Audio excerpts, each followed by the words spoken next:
Hello class seventh, कैसे हो आप लोग। आज के वीडियो में हम डिस्कस करेंगे एंगल सम प्रॉपर्टी को और उससे रिलेटेड क्वेश्चन करेंगे। कुछ स्पेशल टाइप के ट्रायंगल्स को भी डिस्कस करेंगे और जो हमने पहले पढ़ा है, जो लाइन्स एंड एंगल्स में पढ़ा है और जो हमने एक्सटीरियर एंगल प्रॉपर्टी में पढ़ा है, उस सब नॉलेज को भी यहाँ कंपाइल करके वो क्वेश्चंस करेंगे। ठीक है, मैं हूँ दीपा और ये है दीपा's ट्यूटोरियल। और अगर आपको इससे पहले के वीडियो देखने हैं तो इस आई बटन पे लिंक कीजिए और अगर आपको इस मेरा वीडियो पसंद आता है तो उसको लाइक कीजिए, शेयर कीजिए, सब्सक्राइब कीजिए। तो शुरू करते हैं आज की क्लास। आज की क्लास है angle sum property, triangle and its properties, class 7th का ये chapter triangle and its properties. ठीक है, तो एंगल सम प्रॉपर्टी की बात करते हैं। अगर आपका ये ट्राइंगल है ए, बी और सी, तो इसके इन तीनों एंगल्स का ना सम, मैं इसको बोल देती हूँ बी और इसको एंगल को बोल देती हूँ ए और इसको सी। तो ये आ जाएगा A plus B plus C equal to 180 degree. और आप इसको देख भी सकते हो खुद से। आप क्या करो, इस ट्राइंगल को ना 3 पार्ट्स में ऐसे काट लो। कोई भी एक ट्राइंगल ले लो, पेपर का कॉर्नर आप करके निकाल सकते हो। आपका जैसे ये पेपर है तो ऐसे कॉर्नर निकाल के इसके 3 पीसेस कर लो इस तरह से। कुछ टेढ़ा मेढ़ा भी फट जाए तो कोई बात नहीं। और फिर उसके बाद आप इसको ऐसे लगा लो, ये एक पार्ट, ये दूसरा पार्ट और ये तीसरा पार्ट। तो ये आ जाएगा ए और ये आ जाएगा बी और ये आएगा सी और ये बन जाएगी आपकी एक स्ट्रेट लाइन। और स्ट्रेट लाइन में बने हुए एंगल्स का सम कितना होता है? 180 डिग्री होता है ना। स्ट्रेट एंगल बन जाता है। तो इसका मतलब क्या है, ये हमारी क्या है, एंगल सम प्रॉपर्टी। अगर हमको स्टेट करना है तो क्या होगा, the sum of 3 angles of a triangle is 180 degree. ठीक है, तो अब इसमें हमको ये तो हमने कर लिया। अब हमको ये बताओ कि अगर 180 डिग्री है, ठीक है ना, आपने एक पढ़ा था acute angle triangle, acute angle triangle. तो आप मुझे बताओ कि क्या ऐसा पॉसिबल है कि ए बी सी तीनों ही एक्यूट हैं? हो सकता है ऐसा। ठीक है, तीनों 60 डिग्री है, वो भी हो सकता है। ठीक है, तो आप मेरा एक एंगल 50 डिग्री, एक 60 डिग्री और एक 70 डिग्री ऐसा हो सकता है। ठीक है, एक 80 डिग्री, एक 30 डिग्री और एक 70 डिग्री, ये भी हो सकता है। तीनों एक्यूट हैं। एक्यूट क्या होते हैं? 90 डिग्री से कम। ठीक है, तो ये हमारा है एक्यूट एंगल ट्राइंगल में ऐसा पॉसिबल है तीनों एंगल्स का एक्यूट होना। ठीक है, अब राइट एंगल ट्राइंगल की अगर हम बात करें तो राइट एंगल ट्राइंगल में कितने राइट एंगल पॉसिबल है? एक ही राइट एंगल पॉसिबल है, एक ही 90 डिग्री का एंगल पॉसिबल है। बाकी दोनों तो क्या होने चाहिए? एक्यूट ही, क्योंकि उन दोनों का सम कितना होना चाहिए? 90 तो हमारा हो चुका। अब कितना बचा 180 में? 90, है ना। तो इसलिए इन दोनों का सम 90 होना चाहिए। मतलब अगर ये 30 है तो ये 60 है, अगर ये आपका 40 है तो ये 50 है। इस तरह से आपका इसका सम ये होना चाहिए।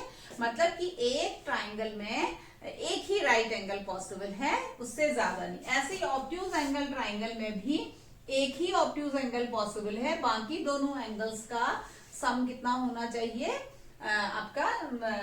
मतलब दोनों तीनों को मिला के 180 डिग्री होना चाहिए। तो इन दोनों को क्या होना चाहिए? एक्यूट। क्योंकि अगर आपका एक और भी ऑब्ट्यूज या राइट एंगल हुआ ना तो 180 डिग्री से ज्यादा हो जाएगा, क्योंकि ये तो 90 से ज्यादा है। मैं क्या बोलती हूँ, ऐसा आपने एल बनाया ना, इससे इधर है तो ऑब्ट्यूज, इधर है तो एक्यूट। ये सब एक्यूट है और ये सब ऑब्ट्यूज है इधर तक, है ना। तो ये आ गया।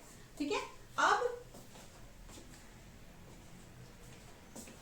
इसके बाद हम बात करते हैं, इससे रिलेटेड थोड़े से क्वेश्चंस कर लेते हैं। ठीक है, इससे related questions angle sum property के करेंगे अभी सिर्फ, और बाद में फिर हम डिफरेंट टाइप के और भी इसमें मिक्स करेंगे। थोड़ा सा ब्लैक पेन ले लेती हूँ, उससे अच्छा होगा, दिखेगा आपको साफ से, है ना। ये आपका ट्राइंगल है और इसका ये एंगल है 30 डिग्री और ये एंगल है 70 डिग्री और ये x है। तो हम क्या करेंगे, x plus 30 plus 70 equal to 180 degree. So x plus 100 equal to 180 degree. तो x इक्वल टू कितना हो जाएगा? सिंपल इक्वेशंस किया है ना बेटा आपने, तो ये आ जाएगा वो 80 डिग्री, x आ गया आपका 80 डिग्री। ठीक है, और एक और कर सकते हैं, ये 30 डिग्री है और ये भी 30 डिग्री है और ये x है, तो x जरूरी नहीं है पर हम ज्यादातर x वेरिएबल लेते हैं, y भी आ सकता है, p भी आ सकता है, q भी आ सकता है, इक्वल टू 180 डिग्री। तो क्या आ जाएगा, x plus 60 equal to 180 degree, तो x इक्वल टू आ जाएगा 120 डिग्री। तो ये कैसा एंगल है, ये भी एक्यूट, ये भी एक्यूट और ये भी एक्यूट, तीनों एक्यूट एंगल, तो एक्यूट एंगल ट्राइंगल हो गया। और इसमें क्या, ये हमारा एक्यूट था, ये एक्यूट था और ये कैसा एंगल आ गया है, ऑब्ट्यूज एंगल आ गया, तो ये ऑब्ट्यूज एंगल ट्राइंगल है। ठीक है, अब इसमें हम इस तरह के क्वेश्चन तो बहुत आसान है ना, हम इसमें ज्यादा टाइम नहीं लगाएंगे, हम एक्चुअली बाद वाले क्वेश्चंस करेंगे जिसमें सारा कॉम्बिनेशन आता है, तभी आप लोग गड़बड़ करते हो। ठीक है, सो अब क्या करते हैं, हम दो स्पेशल केसेस को, तीन तो हमने डिस्कस कर लिए कि भाई ऑब्ट्यूज हो सकता है एक्यूट, उसके अलावा हम दो और स्पेशल केसेस डिस्कस कर लेते हैं। स्पेशल ट्राइंगल्स, स्पेशल ट्राइंगल्स में सबसे पहले मैं बोलती हूँ equilateral triangle. Equilateral triangle, equi मतलब इक्वल, लेटरल मतलब साइड्स, ऐसा ट्राइंगल जिसकी सारी साइड्स इक्वल हो, तो ये बन गया आपका इक्विलेटरल ट्राइंगल, है ना। हमने मीडियन और एल्टीट्यूड के केस में भी ऐसे डिस्कस किया था ना, तो इसका मतलब ये तीनों साइड इक्वल है। मैंने मार्क क्यों किया, क्योंकि ये दिखाने के लिए कि तीनों साइड्स इक्वल हैं। तो आप मुझे बताओ कि इसके जो एंगल्स होंगे ना वो भी तीनों इक्वल होंगे, अगर साइड्स इक्वल है तो एंगल्स भी इक्वल होंगे, तो ये आ जाएगा x plus x plus x. Angle sum property क्या बोलती है, 180 डिग्री। इसको हम शॉर्ट में लिख सकते हैं ASP, आपको रीजन जरूर देना चाहिए ज्योमेट्री में। तो ASP इसका मतलब हो गया है 3x equal to 180 degree, x equal to 180 upon 3 that is equal to 60। तीनों x है इसलिए तीनों 60 डिग्री हैं। ठीक है, दूसरा केस डिस्कस करते हैं, आइसोसेलेस ट्राइंगल। आइसोसेलेस ट्राइंगल का मतलब क्या होता है, आइसोसेलेस ट्राइंगल का मतलब होता है एक ऐसा ट्राइंगल जिसकी दो साइड्स इक्वल, ठीक है, दो साइड्स इक्वल है, तीसरी डिफरेंट है, मतलब समझ लो अगर ये 6 6 और 5 है तो ऐसा ट्राइंगल कैसा, आइसोसेलेस। और अगर ये 7 7 7 है, चाहे 8 8 8 है, चाहे 5 5 5 है, हमेशा तीनों एंगल 60 डिग्री होंगे इक्विलेटरल ट्राइंगल में। लेकिन आइसोसेलेस ट्राइंगल में दो साइड्स इक्वल हैं, दो साइड्स इक्वल हैं तो दो एंगल्स भी इक्वल होंगे। और वो दो एंगल्स कौन से होंगे, अब ये बहुत गड़बड़ है, ये आप लोग गड़बड़ कर देते हो। आपको क्या करना है कि जो ये हमारी इक्वल साइड्स है ना, उनके पैर के पास वाले बेस एंगल्स बोलते हैं, बेस एंगल्स इक्वल हैं हमारे। ठीक है, तो ये दोनों एंगल्स हमारे इक्वल हैं और ये डिफरेंट है, इसको हम वर्टेक्स एंगल भी बोलते हैं, इनको हम बोलते हैं बेस एंगल्स। क्या बोलते हैं, बेस एंगल्स। ये दो बेस एंगल्स हैं और ये कैसा है, वर्टेक्स एंगल। ये अगर ये भी इनके बराबर होगा ना फिर तो हमारा इक्विलेटरल ट्राइंगल हो जाएगा। ठीक है, तो वर्टेक्स एंगल है और ये बेस एंगल्स इक्वल होते हैं। अगर मेरा ट्राइंगल कुछ ऐसा है, ये और ये साइड इक्वल है, तो अब बेस एंगल कहाँ है, ये नहीं है बेस, अब ये है बेस, ये बेस एंगल्स इक्वल हैं। आई बात समझ में। और अगर मेरा कुछ ऐसा है, ये और ये इक्वल है, तब मेरे बेस एंगल्स ये हैं। आ गई बात समझ में बढ़िया से। ठीक है, तो अब इसके थोड़ा सा क्वेश्चंस करें। आइसोसेलेस ट्राइंगल में, isosceles triangle has two base angles equal, equilateral triangle has all the angles equal that is equal to 60 degree. यहाँ पे हम कुछ नहीं कह सकते हैं, हम ऐसा भी कह सकते हैं, देखो अगर मेरे को ये दिया हुआ है और मेरे को बोला है कि ये और ये इक्वल हैं और ये हमारा 30 डिग्री है, तो आप बताओ x कितना होगा और y कितना होगा। तो y इक्वल टू तो हम लिखेंगे 30 डिग्री, क्यों, बेस एंगल, पैर के पास वाला एंगल। ठीक है, तो बेस एंगल इक्वल है 30 डिग्री आ गया है। अब क्या करें, अब ये हम लिखेंगे आइसोसेलेस ट्राइंगल प्रॉपर्टी, ऐसे शॉर्ट में भी लिख सकते हैं। ठीक है, आइसोसेलेस ट्राइंगल प्रॉपर्टी। अब मैं लगाऊंगी angle sum property, x plus y plus 30 equal to 180 degree, और y की जगह में ये वैल्यू रख लूंगी x plus 30 equal to 180 degree. So x equal to 120 degree. आ गया बात समझ में, x भी आ गया और y भी आ गया। दो प्रॉपर्टीज यूज की हमने हमने क्या कहा, एक तो हमने लगाई आइसोसेलेस ट्राइंगल प्रॉपर्टी और यहाँ पे हमने लगाई ASP जो कि है एंगल सम प्रॉपर्टी। ठीक है, तो हमारे दोनों एंगल्स निकल गए हैं। ठीक है, अब इसमें और भी टाइप के हम लोग क्वेश्चंस करते हैं, जैसे कि हम एक्सटीरियर एंगल प्रॉपर्टी को लगा लेते हैं या फिर हम लीनियर पेयर को यूज करें। ऐसे क्वेश्चंस को कुछ करने की कोशिश करते हैं। तो चलो अब पहले हम ले लेते हैं कि क्वेश्चन 1, ये हमें ट्राइंगल दिया हुआ है और इसमें हम इसको आगे बढ़ा देते हैं। ठीक है, आगे बढ़ाएंगे तो ये अगर मेरे को एंगल 110 डिग्री दिया हुआ है और ये दोनों साइड्स इक्वल हैं, तो आप मेरे को सारे एंगल बता सकते हो। ए कितना है, बी कितना है और सी मैं तीनों बता सकती हूँ। ठीक है, तो मैं b plus 110 degree equal to क्या आ जाएगा, b plus 110 degree equal to 180 degree. कौन सी प्रॉपर्टी लगाई मैंने यहाँ पे, लीनियर पेयर LP। ठीक है, linear pair. So b equal to आ गया मेरा 70 डिग्री। अब मैं बोलूंगी a इक्वल टू b, क्यों, आइसोसेलेस ट्राइंगल प्रॉपर्टी। तो ये आ जाएगा a equal to 70 degree. a आ गया है, b आ गया है। अब मुझे c निकालना है, तो c को निकालने के लिए दो तरीके हैं, तो वो दोनों तरीके मैं करूंगी। ठीक है, एक तो मैं करूंगी c plus a plus b equal to 180 degree. c plus a मेरा 70 डिग्री है और b भी 70 डिग्री है इक्वल टू 180 डिग्री। तो c plus 140 equal to 180 degree, c equal to 40 degree. ठीक है, अब दूसरे तरीके से निकालते हैं। ये मैंने कौन सी प्रॉपर्टी लगाई है, ASP property, angle sum property. अब देखो दूसरा क्या है, मैं लिखूंगी 110 degree equal to c plus a। कौन सी प्रॉपर्टी है ये, exterior angle property, exterior angle property. So 110 degree equal to c तो हमें फाइंड करना है और a हम फाइंड कर चुके हैं 70 degree. So c equal to आ जाएगा 110 minus 70 that is equal to 40 degree. अभी मेरा c इधर था, मैंने इधर कर दिया, कोई फर्क नहीं पड़ता है। आप पूरा LHS इधर ले आओ, इक्वेशन होती है ना LHS और RHS, तो मैंने पूरा LHS इधर कर लिया, पूरा RHS उधर कर लिया, कोई फर्क नहीं पड़ता। मैं c इधर ले आई, मुझे अच्छा लगता है वेरिएबल इस साइड रखना ना, मैं राइट हैंडर हूं तो इसलिए मेरे को शायद ऐसे अच्छा लगता है। तो c इक्वल टू 40 डिग्री मैंने ये निकाला, यहाँ पर भी c equal to 40 degree same आया। अगर आपका लॉजिक सही है तो आपका आंसर कोई भी मेथड से सही आ सकता है। ठीक है, अब एक डिफरेंट क्वेश्चन करते हैं। अब एक ऐसा क्वेश्चन करते हैं जो कि आप ज्यादातर गलत करते हो अगर एक्सटीरियर एंगल होता है। ठीक है, मैं इसको रेफरेंस के लिए रहने देती हूँ।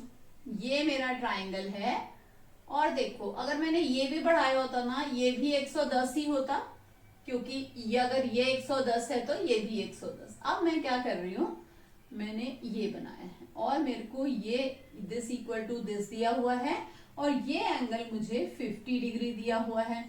और अब देखो क्या ब्लंडर करोगे आप लोग, ये आ गया है A, B और ये आ गया है C।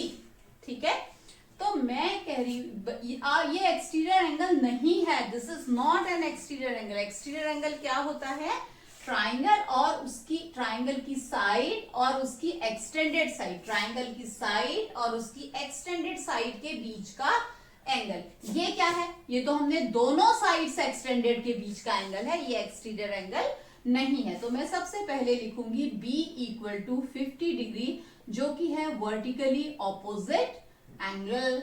आगे बात समझ में है ना, तो b भी आ गया 50 डिग्री। अच्छा, अब a इक्वल टू b है, क्यों है, isosceles triangle property, isosceles triangle property. अगर b 50 है तो a भी कितना हो जाएगा 50 डिग्री। उसके बाद अब देखो, अब चाहे आप एंगल सम प्रॉपर्टी लगा लेते हैं, a plus B plus C equal to 180 degree. ये मेरी प्रॉपर्टी है एंगल सम प्रॉपर्टी। तो एंगल सम प्रॉपर्टी में a आपका 50 है और b भी आपका 50 है और c कितना है, c हमें निकालना है इक्वल टू 180 डिग्री। तो c इक्वल टू आ गया है 80 डिग्री। ठीक है, एक तरीका और है। ठीक है, आपको पता है ये 50 है तो आपको ये दोनों एंगल, ये इसको मैं D कहूं तो और, ठीक है, इसलिए बता रही हूँ बेटा कि आप रटो नहीं, आप लॉजिक समझो, ठीक है, इसलिए डिफरेंट मेथड्स बता रही हूँ, कंफ्यूज नहीं होना है। d plus 50 equal to 180 degree, that is equal to linear pair, ये लीनियर पेयर है, तो d इक्वल टू आ जाएगा आपका 130 डिग्री, ठीक है, d 130 आ गया। अब कर लो a plus C equal to D, exterior angle property हो गई ना, या अब डी एक्सटीरियर एंगल है, 50 नहीं था एक्सटीरियर एंगल, ठीक है, आपने डी निकाल लिया है 130 और आपको ए निकाल चुके थे आप 50 प्लस सी, तो आपका सी आ जाएगा 80 डिग्री, जो कि पहले भी हमारा सेम आ रहा था, ठीक है, ठीक है। और थोड़ा सा क्वेश्चंस करते हैं, 2-3 और, तो आपका एकदम क्लियर हो जाएगा, ठीक है। बहुत सारे क्वेश्चंस, ठीक है, प्रैक्टिस के लिए होता है, लेकिन अगर आप इसी को 1-2 बार देखोगे ना तो आपको अच्छे से समझ में आ जाएगा कि किस किस टाइप के क्वेश्चंस आपके आ सकते हैं। अगले वीडियो में तो हम इनइक्वालिटी ऑफ ट्राइंगल को डिस्कस करेंगे, मतलब जो ट्राइंगल की 2 साइड्स होती हैं उनका सम कैसे वो होता है। तो अब मैं एक और क्वेश्चन आपको दे देती हूँ, ये एंगल 90 डिग्री, अब कोई जरूरी नहीं कि 90 डिग्री हमेशा इधर ही हो, यही राइट एंगल हो, ऐसा भी हो सकता है, आप इस पे प्रोडक्टर रख के इसको चेक कर सकते हो कि ये भी डी है, ये भी 90 डिग्री है, ठीक है। तो इसको अभी हम पी क्यू आर कर लेते हैं, थोड़ा चेंज के लिए, बार बार हम ए बी सी ले रहे हैं तो पी क्यू आर कर लेते हैं, ठीक है, और इसको कर लेते हैं एम एन ओ, ठीक है। यहाँ पे दोनों साइड्स इक्वल हैं और ये एक्स और ये वाई, अब देखो कुछ भी नहीं दिया है, इसका मतलब जो ऐसा मार्क होता है ना, इसका मतलब होता है 90 डिग्री, तो हम लिखेंगे angle P equal to 90 degree given and x equal to y, isosceles triangle property, isosceles triangle property. तो अब हम कर लेते हैं 90 plus x plus y equal to 180 degree angle sum property. तो अभी हमारा 90 प्लस 2x कर लेती हूँ इक्वल टू 180 डिग्री, क्यों, बिकॉज ये बिकॉज का साइन होता है ना, because x equal to y, तो मैंने 2x लिख लिया, x प्लस x लिख लिया, तो 2x equal to 180 minus 90, x equal to 90, इसका आंसर 90 आ गया ना, 90 upon 2 that is equal to 45, so y equal to भी 45। मैं बोलती हूँ अपना आंसर ना ऐसे बॉक्स कर लो, तो इसमें क्या होता है, चेक करने वाले को इतनी परेशानी नहीं होती, फटाफट देखो आंसर 1 मिनट में चेक हो गया। हम लोगों को तो प्रैक्टिस होती है ना, हम फटाफट कर सकते हैं, हमें पहले ही मतलब पता चल जाता है, ऐसे आप लोगों को भी प्रैक्टिस से आ जाएगा, तो आप अपना आंसर बॉक्स के अंदर कर लो, ठीक है। इस वाले ट्राइंगल को बनाया है तो चलो कर लेते हैं। अब मैं इसको स्केलिन ट्राइंगल करती हूँ, आइसोसेलेस नहीं करती, और ये मैं कर लेती हूँ 40 डिग्री, तो आपका angle n equal to 90 degree. अब बस कर लो, angle m plus angle n प्लस 40 degree equal to 180 degree, angle sum property, तो एंगल m कितना है नहीं पता, एंगल n कितना है 90 डिग्री, और ये मेरे को एंगल o 40 डिग्री दिया है equal to 180 degree, so angle m equal to 180 minus ये कितना आ जाएगा 130, that is equal to angle m equal to 50 degree. तो चलो बना लेते हैं बॉक्स, आ गया आंसर, गुड, ठीक है। एक और एक करते हैं क्वेश्चंस, आपको स्क्रीनशॉट लेना हो तो आप पीछे ले जाके ले सकते हो और आपको समझ आ जाएगा, ध्यान से सुनो। ये ठीक है, ये है 70 डिग्री, ये है 65 डिग्री, और ये है x, ठीक है, ये है a, ये है b और ये है c, ठीक है। चलो, a equal to 70 degree vertically opposite angle, b equal to 65 degree, ये भी vertically opposite angle, c equal to x, अब ना तो c पता है ना ही x पता है, पर हमको एक रिलेशन पता चल गया। अब ऐसा करते हैं a plus B plus C equal to 180 degree. A कितना है 70, ये निकाला है हमने, प्लस बी कितना है 65, ये निकाला है, plus C equal to 180 degree, C equal to 180 minus 135, that is equal to कितना आ जाएगा 45 डिग्री। ठीक है, 45 डिग्री आंसर आ गया। ठीक है ना। अब एक और क्वेश्चन कर लेते हैं। लीनियर पेयर यूज किया हमने, वर्टिकली ऑपोजिट किया है, और आइसोसीलस ट्राइंगल प्रॉपर्टी का एक क्वेश्चन कर लेते हैं। 120 डिग्री। ठीक है, तो 120 के बजाय 130 रख लेते हैं। ठीक है, 130 डिग्री। तो अभी हमको पता करना है ए, बी और सी। ठीक है, सो ए इक्वल टू बी, क्यों, आइसोसीलस ट्राइंगल प्रॉपर्टी। ठीक है, और 130 इक्वल टू बी प्लस सी। क्या होता था एक्सटीरियर एंगल प्रॉपर्टी में, अपने पड़ोसी को छोड़ के बाकी दोनों के बराबर होता है, सम के बराबर, वही मैंने किया बी प्लस सी। ठीक है, सो आपको पता है कि ए हमारा कितना आ गया है 130 इक्वल टू बी प्लस सी, और एक और मेरे पास रिलेशन है, ये मेरा हो गया है एक्सटीरियर एंगल प्रॉपर्टी। इसको रहने देते हैं, अभी इक्वेशन 1 लिख लेते हैं। 130 plus A equal to 180 degree. So A equal to कितना आ जाएगा 50 डिग्री। ये मेरा एक आंसर आ गया है। ठीक है, तो b इक्वल टू भी 50 डिग्री क्यों आया है, क्योंकि ये था a equal to B isosceles. a equal ये क्या हुआ था लीनियर पेयर, रीजन नहीं भूलना है, रीजन लिखना। सो b इक्वल टू 50 डिग्री आ गया है। अब क्या करें, a आ गया है, b आ गया, अब रह गया c। तो हमने ये बनाया था ना, इसको यूज कर लेते हैं। 130 equal to B plus C, 130 equal to 50 plus सी, c equal to 130 minus 50 equal to 80 degree. ठीक है, ये आ गया है। अब एक थोड़ा सा डिफरेंट क्वेश्चन कर लेते हैं। आ गया समझ में? नहीं आए तो मुझे हमेशा डाउट में आप पूछ सकते हो, मैं आपका क्वेश्चन जरूर सॉल्व करूंगी, आपका डाउट जरूर दूर करूंगी।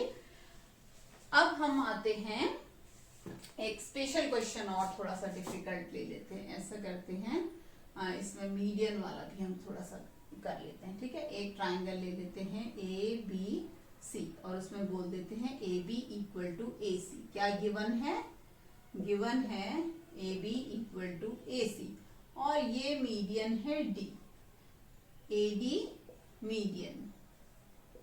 ठीक है, ए डी अगर मीडियन है तो हमको ये दो चीज दी हुई है। अब हमको फाइंड करना है, एंगल्स को फाइंड करना है। एक एंगल मुझे दिया हुआ है ये 60 डिग्री, और मुझे दिया हुआ है angle B equal to 60 degree, angle B equal to 60 degree. ठीक है, अब मुझे फाइंड करना है एंगल सी कितना है, ये 1 कितना है और 2 कितना है। ठीक है, अच्छा, और मेरे को एक चीज और दिया हुआ है, ये 90 डिग्री है, मतलब एडी मीडियन एंड एल्टीट्यूड, कि एडी मीडियन भी है और एल्टीट्यूड भी। एल्टीट्यूड का मतलब ये हो गया है। ठीक है, angle D equal to 90 degree. तो अब मैं इसका आंसर लिखूंगी। आंसर में मैं क्या बोलूंगी, angle A D B equal to angle A D C equal to 90 degree. उसका रीजन है AD is median, AD is altitude. Altitude क्या होता है, एक वर्टेक्स से सामने वाली लाइन पे परपेंडिकुलर। ठीक है, और दूसरा मैं बोलती हूं BD equal to DC। Why, AD is median, AD is median. ठीक है, तो अभी आ जाएगा angle B equal to angle C equal to 60 degree, isosceles triangle property. ठीक है, ये आ गया, C आ गया। अब हमें एंगल 1 और 2 निकालना है। एंगल 1 इक्वल टू कितना, एंगल 1 इक्वल टू कितना, एंगल C इक्वल टू कितना, एंगल 2 इक्वल टू कितना। सो अब मैं ले लेती हूँ ट्राइंगल ABD। ध्यान से देखना बेटा, ABD लिया मैंने, तो एंगल 1 प्लस 60 डिग्री जो कि एंगल बी है प्लस 90 डिग्री जो ये वाला एंगल है इक्वल टू 180 डिग्री। ये आ गया है एंगल सम प्रॉपर्टी से, है ना। So angle 1 equal to 60 plus 90 कितना हो गया 150, 180 minus 150 that is equal to 30 degree. अभी एंगल 2 फाइंड करना है तो एंगल 2 में भी वही होगा क्योंकि उसके भी एंगल 60 और 90 हैं, तो ये भी आपका सेम आ जाएगा। ठीक है, समझ में आ गया ना। और तो कोई क्वेश्चन नहीं रह गया, और तो कोई डाउट नहीं रह गया है, बस बढ़िया। ठीक है, ओके। तो अब अगली क्लास में हम बात करेंगे कि sum of two sides of a triangle is greater than third. इसको इनइक्वालिटी ऑफ अ ट्राइंगल भी कहते हैं।